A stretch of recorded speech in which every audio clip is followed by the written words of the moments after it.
As students, we're always wondering where our degree will take us. I met up with Danielle Homer, a previous performance and media graduate, who now works within the HSBC franchise. Hi Danielle, I was wondering if you could tell me, how did you get where you are now? Well, while I was in university, I started looking for jobs straight away. So that started in April, and it was a very long and tiring and draining process looking for them.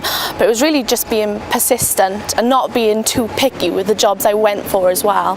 So you work for a bank now and you study performance and media in university. What made you decide not to pursue your degree subject?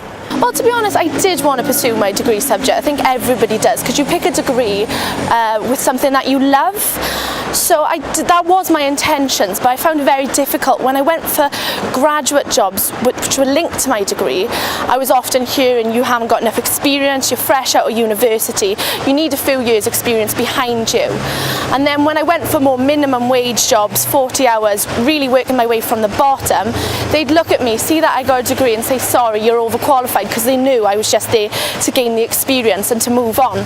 So I started to broaden my search and look down other paths then, and I stumbled across this opportunity, which has worked out really, really well for me, to be honest. It doesn't mean to say that I'll never get back to what I studied in university and look for that in the future, but it's just a case of embracing the opportunities that have come my way.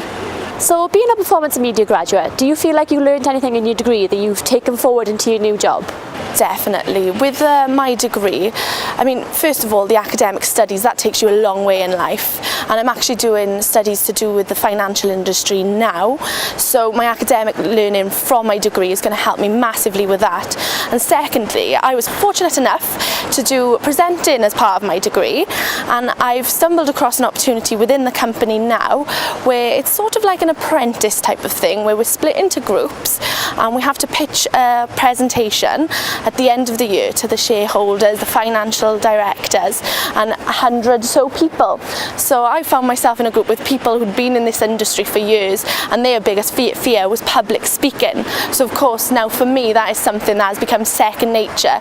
So I'm sure when it comes to that day at the end of the year and I do have to pitch the idea, I'll be very confident and very fluent with my speaking, I hope, if I've done well. So last year you were in the same position that people are in this year, trying to look for a job. Are there any tips you could pass on to future graduates? My tips would definitely be, you've got to treat each job application exactly like you did the first one.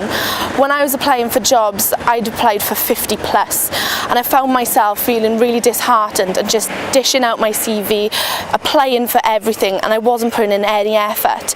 And then they were only seeing a half-hearted version of me on the application, and I wasn't being invited for interviews.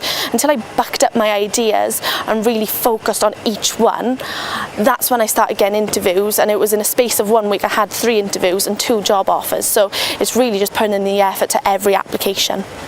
That's great, thanks Danielle. Thanks for taking the time out to come and speak to me, and thanks for passing on your tips for us future graduates. No problems.